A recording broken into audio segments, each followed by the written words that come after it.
Hey guys, here we go. Yeah, it's been a long time since I've done any old school RuneScape. Um, that's not true. Actually, I've been playing the whole time. I'm a super fucking nerd, and I like to play this game a lot. I just haven't recorded or uploaded or anything. You always have those ideas that you like want to do it, but you just don't. Yeah, it's kind of like that. But I did play in the 2020 tournament. I ranked overall 85. I wasn't maxed out, unfortunately. Like, I just didn't have enough time. Everyone else was in quarantine, and I was like working, and and that'd been nice to be not working. I would have got closer to the top. But anyways, just gonna speed through this really quick.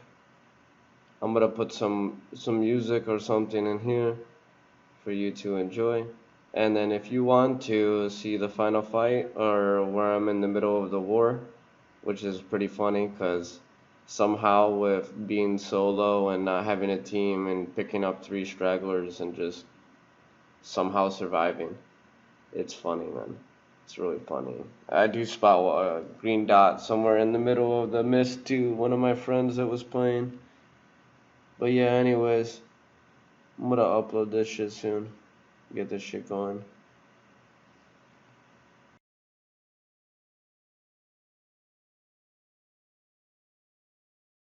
In, and that might be putting the gold members at a little bit of a disadvantage, but they do seem to have a huge amount of players in comparison. Difficult to tell though with the mechanics of old school RuneScape and how players can stack on one another. It could be that every one player we see has 5 underneath them, and it's just not given an accurate representation of how many there are still available. But the carnage that just ensues with these moments is just insane. This poor fella, is he going to survive? No way. He just managed to get through to there. Here we go. We've got a lot of movement going in now. They're all pushing forward. We're going to see if they manage to catch freezes on this. This could be absolutely devastating for the Gold Cape members. I was going to say the Gold Cape members didn't really rush as one big unit well enough, and the defending force was able to get a lot of those freezes and a lot of those clumps. And obviously when you're having to get your HP being destroyed right now, you're having to just click on your food and you can't do DPS back, you can't fight back. So I'd say right now the defenders are probably having a bit of a better time, although saying that, say that though, but power in numbers here, Purespam, we can see that. Like, they look to be taking so much damage. It might be that they send in a few stragglers to begin with just to soak up the damage, leave their most powerful members at the back line. Some pretty decent strategies here. We go back to Roman times. The strategy in this war is just insane.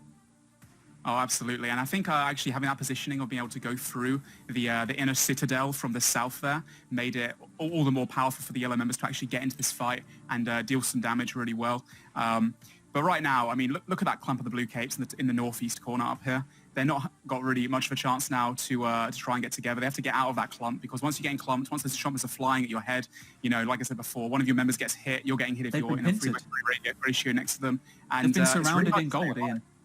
If you look on the screen now, they've been surrounded in gold. You've got gold to the left, gold to the right. The guys up at the top are just in the center being attacked from both sides. There's no escape for them now. They either have to defeat them or they've lost. Power by numbers has just completely overthrown them. Yeah, and again, actually, really good move from the golden players now to wrap around, like I said before, going around the east as well and catch those clumps. Now it looks like a lot of the blue members aren't even able to really retaliate back, and they're just kind of being pushed into certain areas. And once they get clumps like that, there's not really any returning from it if they don't really fight back at the same time. And maybe the gold members, since they're so huge, they had a few of those assassins we talked about earlier. They're actually within the ranks and are now fighting them from within as well.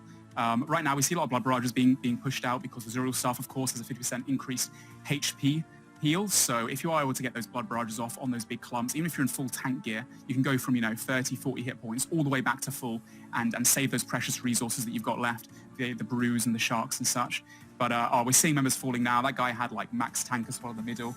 And a bit of a pushback, though, from the blue members. They're starting to be more ferocious in the moment.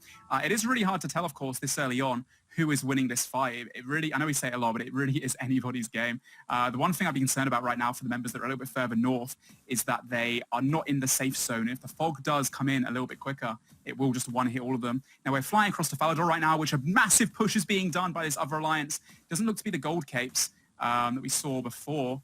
but they're going in. Oh, they're going towards the gold cape. In towards the gold capes, and oh my god, the number of people that just appeared on that screen. That was a big explosion. I think those gold capes are actually being positioned in between the two clans. They have a clan to the west as well of them. So if they're not careful, they're going to have a really difficult time defending. They have to really position themselves either south or north. Otherwise, they're going to get, behind the trees from before they were waiting in singles, right? Exactly. Yeah. So if they're smart about it, the guys that are at the lake at the moment, and they push in quickly, which I believe they might be starting to do, then it's going to be a bad time for this massive alliance of gold capes.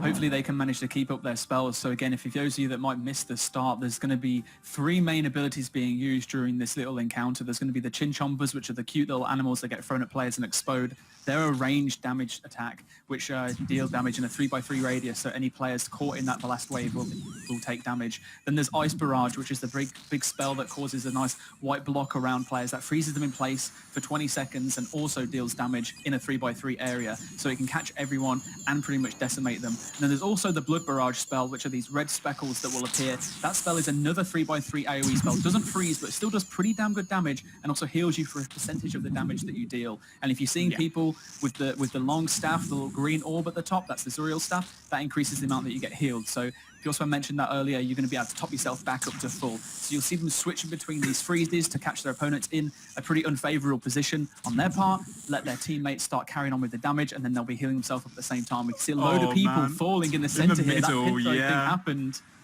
There it is. We and just watched this circle just completely There's a down. massive clump in the final area. And to the southeast there, we saw another little team potentially lurking. I'd have to guess that the massive Tartar Alliance or the big Lit Alliance, that are the Yellow Capes, one or the other.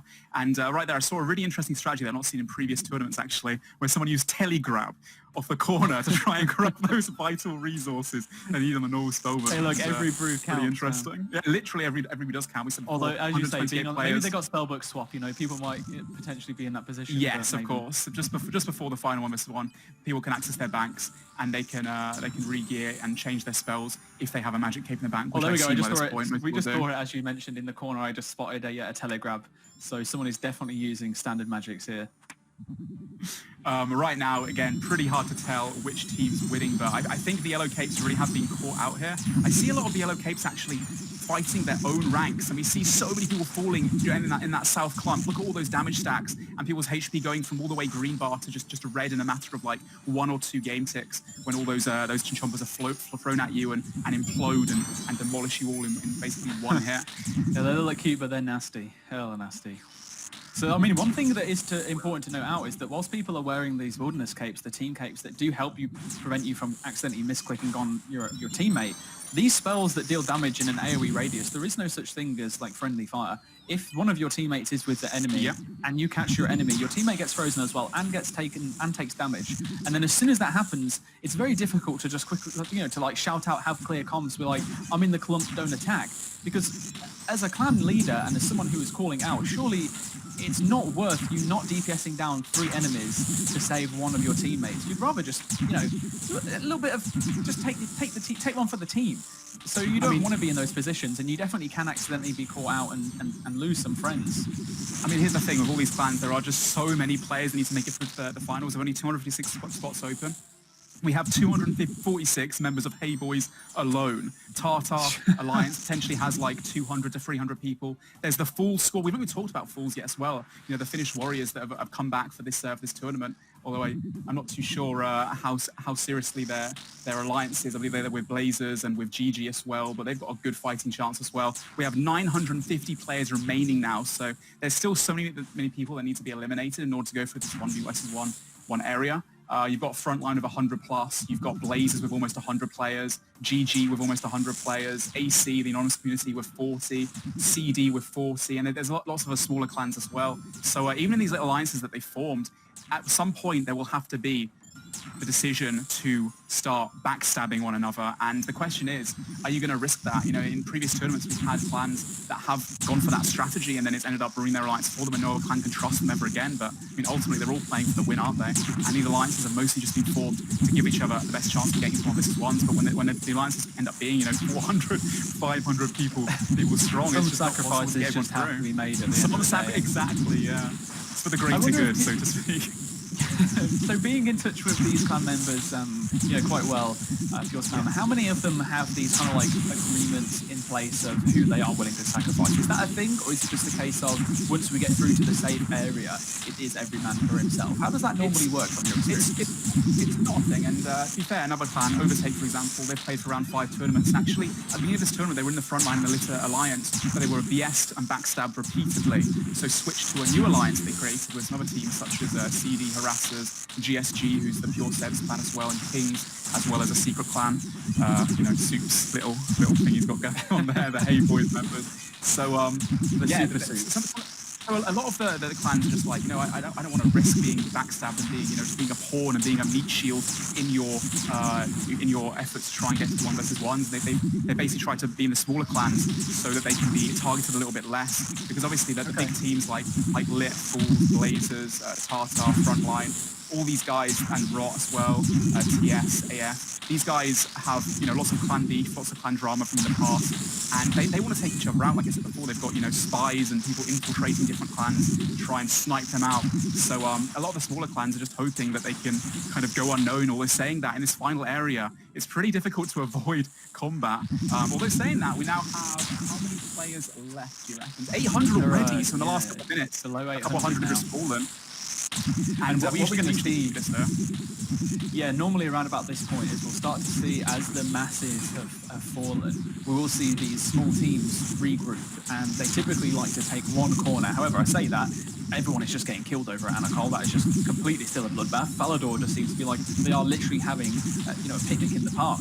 But we will eventually see these teams just taking on the corners, and you're going to start to see them just start walking around in a square. As they try and trail off and just catch people out of guard. Maybe someone that isn't quite paying attention and forgets to walk with their team, gets caught out, they take them out. Like here, for example, this solo warrior manages to get frozen and all the damage is dealt out. There you go, absolutely trampled upon. The movement now coming in from one corner into the other as they start swarming, trying to just overwhelm them with power. Power by numbers, I think, is the game here for this particular corner of this area of Falador Park. Yeah, what I mentioned before, a lot of these guys do have maybe lower leveled or accounts, or potentially people that are clan members. We talk about 50, 100 plus clans strong, but not all of those guys are, kitted out for the final. They don't all have maximum gear, and they're not, as capable as others in terms of their fed PK as being able to actually win the tournament in the 1v1 stage, because then it comes down to real PKing prowess and less so about, how strong and how organized your clan is in this multi-phase. So I think what a lot of the strategies are is that you push your smaller members in first, even though they're all obviously they've had a month to level up to almost max stats pretty much, and then the higher members are kind of being defended and tanked from behind, and they catch up a little bit, and they just try and keep their supplies nice and high, throw in the occasional blood barrage. They have to use their own brews and their own sharks, but ultimately, like we said before, with the clan spies, with people trying to snipe each other in this multi-final area, nothing is, concrete. Even though you've got maybe, 100 people trying to defend you and you're trying to push through the best strategy possible, a few people that get those stragglers get left behind, they'll get picked off, and it is a very long duration of this final hour where they are trying to take each other out. We look at this guy, for example, he had, I think, 12 brews left, so he's in for quite a few more blood barrages. Although saying that, you get caught with, when there's 50 people on you, if there's a clump being called out, and they all get thrown and chompers at them in one hit. Oh yeah, there's not much you can really do about it. Is it called impatient? So there is the potential that he just wants to run out and just take you guys. I'm ready. We can talk about a few of the clans as well that are in here. So I mentioned before, there's a smaller clan alliance from OT, CD, GSG, Harassers, ST ASL, Kings, Hey Boys. Excuse me. And then there was also it's the abbreviations. They just get to me. There's so many of them now. I could name their full clans, but I'd be here for hours. There's so many different teams. I want to give them all a little bit of exposure though. We mentioned about Blazers before as well, led by Wiggled. The most notable members being Manked, who's won previous tournaments. West Ham, who just won the EU qualifier for the recent 1v1s. You have Saeed, who came second place in the 1v1s only overall, just being beaten by 10-13. There's Bellis, who's won before. There's Reese, Shawnee, Solo Mission, another fantastic content creators, been absolutely slapping those YouTube vids. And they've won many tournaments, like over $100,000 prize money. Usually see them queuing up with Fools because of Blazers and Eomeries. Good connections they've got. And the Finnish Warriors, like we said before, they actually closed before. They used to always use their money from the prize money to go on little cruises together and such. But they've come back. They actually disbanded their clan, I think, a year ago or so, and they've come back because of the COVID situation. And they've been pretty much unmatched in the multi-areas throughout this tournament. So I'm not too sure exactly which clan they are. We won't be able to tell until a bit later, most likely. But if they're in here, I wouldn't be surprised. We'll see them shouting out their clans just as we will. Yeah, as we get through these, I'm pretty sure. Yeah. Looks like we've just hit 600 players left in this tournament. Ooh. So in that time we've been speaking, 200 players have fallen. It won't be long now. We only need to lose just a couple hundred more until we get down to that 128. So expect the next few minutes to start increasing in terms of action. There will become a point where the decisions have to be made of who are going to be the unlucky ones, the ones that have to fall, and the ones that will end up being able to progress through. We can see that one of the things actually that you'll notice a lot of players using here is the Crystal Shield is back. It's something that was disabled for previous tournaments, but recent change in this tournament allowed it to come back into fruition, probably because of the fact that with Raids gear, with the PvP weapons that are available, the Vestus long swords, Zoriel staff and such, the extra defense bonus is actually really nice and probably necessary to not just be completely squashed. The range defense is huge, man, and also not just that, but you can actually get multiple crystal shields, of course, if you want to have one for this phase and it starts to degrade a little bit. They're also really easy to get. I mean, obviously the quest line you have to do for regicide and such and everything else, but they're definitely worth having, almost mandatory for a lot of these clans. And again, we see this constant circling where one clan moves, the other moves as well, and those players really that are getting left interesting, behind a little bit are getting hit. There are three magicians, four magicians in the center that are just freezing these corners. Look at this! No one is attacking them. Look at the west corner. There's just people inside, just actually obliterating themselves almost, like they're spies or something. I just saw so many clumps going in, and it looks like some of those clans that are in the middle and on this western course are potentially have those infiltrators that are just chucking those blood barrages in and trying to snipe out those prolific names, whereas southeast is also happening as well. Look at those clumps. A load of people are just going to fall right now in a matter of seconds, just not checking out the HP enough, and those big damage splats, chins, and of course the mage as well. You can't protect from both at the same time, and when there's 40 people attacking you at once, it doesn't matter how much you're looking at. Although we have seen very often in previous tournaments, and it has been known that people do die when they have food in their events and don't use it. So I wouldn't put it past people. However, I think in these situations, it's a little bit different because it's just too much at once. We have almost 500 players remaining now, which means that when half of these guys go out, they're out for the count, of course, and then we'll go on to the 1 versus 1 stage, which is when everyone can bank. They can take out their best gear possible. Although saying that, right in the middle, I see some guy in full armor deal right now, which is looking like an easy meal ticket for someone in the multi-phase. I'm surprised the players will be using that gear, but to be fair, if you've got that gear advantage, that huge mage defense, you're not going to get frozen as easily, and you've got a bit of a better chance of making it to the final. DFSs as well are being seen right now, which is considered one of those big ticket items. In the corner? I think people just don't care about gear that much. There's AGS, real staff, it's just all there. Absolutely, and back to Falador right now. Similar kind of thing happening at the moment. Sorry, Anakal right now. It's been crazy right now. It's okay. We're looking around. Ground.